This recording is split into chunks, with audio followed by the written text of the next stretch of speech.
ঢাকায় আন্দোলনকারী শিক্ষার্থী জনতার সাথে পুলিশ র্যাবের সংঘর্ষ আজ ভয়াবহ রূপ নিয়েছে। এখন পর্যন্ত আইন শৃঙ্খলা বাহিনীর গুলিতে অন্তত 10 জনের মৃত্যুর খবর নিশ্চিত হওয়া গেছে। পুলিশ সহ আহত হয়েছে অগণিত। বৈষম্য বিরোধী ছাত্র আন্দোলনের ডাকা কমপ্লিট শাটডাউন কর্মসূচিতে কার্যত অচল হয়ে পড়েছে রাজধানী। রাস্তাঘাটে বিভিন্ন জায়গায় ধোঁয়ার কুণ্ডলী দেখা গেছে।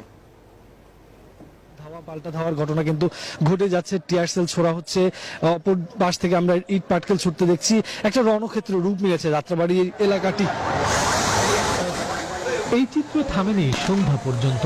শিক্ষার্থী, অভিভাবক, জনতা একসাথে রাস্তায় অবস্থান নিয়ে বিক্ষোভ দেখায় এখানে। তারা থেমে থেমে পুলিশের সাথে সংঘর্ষে জড়ায়। কোনোভাবেই আইন শৃঙ্খলা বাহিনী তাদের হটিয়ে দিতে পারেনি। গোটা আন্দোলনকারী জামাত, শিবির, বিএনপি সমস্ত লোকজন এখানে এসে ভিড় করে একটা অরাজকতা তৈরি করার চেষ্টা করছে।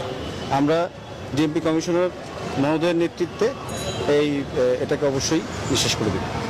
দুপুরের মধ্যেই রাজধানীর বিভিন্ন স্থানে সংঘর্ষ ছড়িয়ে পড়ে। রামপুরায় বেসরকারি বিশ্ববিদ্যালয় ব্র্যাক ও ইস্ট ওয়েস্টের শিক্ষার্থীরা রাস্তা অবরোধ করতে চাইলে পুলিশ বাধা দেয়। শিক্ষার্থীদের সাথে জনতা যোগ দিলে নতুন এক্সপেল এর নতুন ফর্মুলা আরপিএম এর ডুয়েল অ্যাকশন।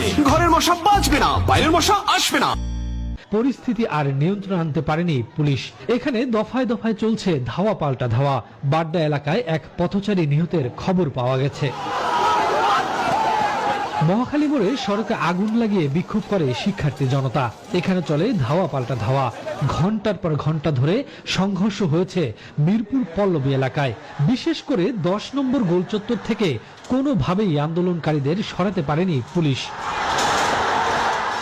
উত্তরার আজমপুর এলাকায় সিএনএস টাওয়ারের বিভিন্ন বেসরকারি বিশ্ববিদ্যালয়ের শিক্ষার্থীরা রাস্তা অবরোধ করতে চাইলে বাধা দেয় পুলিশ ও র্যাব। দুপক্ষের মধ্যে শুরু হয় সংঘর্ষ, ধাওয়া পাল্টা ধাওয়া। এখানে 5 জনের মৃত্যুর খবর নিশ্চিত হওয়া গেছে। এই সংখ্যা আরো বেশি হতে পারে বলে জানাচ্ছে এখানকার একটি হাসপাতালের একজন চিকিৎসা কর্মকর্তা। 9 জনের মধ্যে একজন ডেড বডি আছে, বাকিগুলি চলে গেছে। এখানে কতজন নিহত ছিল? 9 জন। মোট 9 জন নিহতই? জি। তারা কি এই উত্তর সংঘর্ষের ঘটনায়? হ্যাঁ, এই সংঘর্ষে ছাত্র আছে, রিক্সা চালক আছে, পথচারী আছে।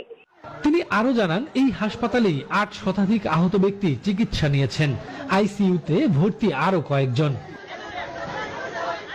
মোহাম্মদপুর এলাকায় পুলিশের গুলিতে নিহত হয়েছে ঢাকা রেসিডেন্সিয়াল মডেল স্কুলের এইচএসসি পরীক্ষার্থী ফারহান ফায়াজ। ধানমন্ডি জিকাতলাতেও আন্দোলনকারীদের সাথে সংঘর্ষে জড়ায় পুলিশ। এদিকে রাজধানীর নীলক্ষেতেও পুলিশের সাথে আন্দোলনকারীদের চলে ধাওয়া পাল্টা ধাওয়া। বৈষম্য বিরোধী ছাত্র আন্দোলনের কমপ্লিট শাটডাউনে সারা দেশের মতো অচল হয়ে যায় রাজধানী। শফিকুজ্জামান রুবেল, নিউজ 24, ঢাকা।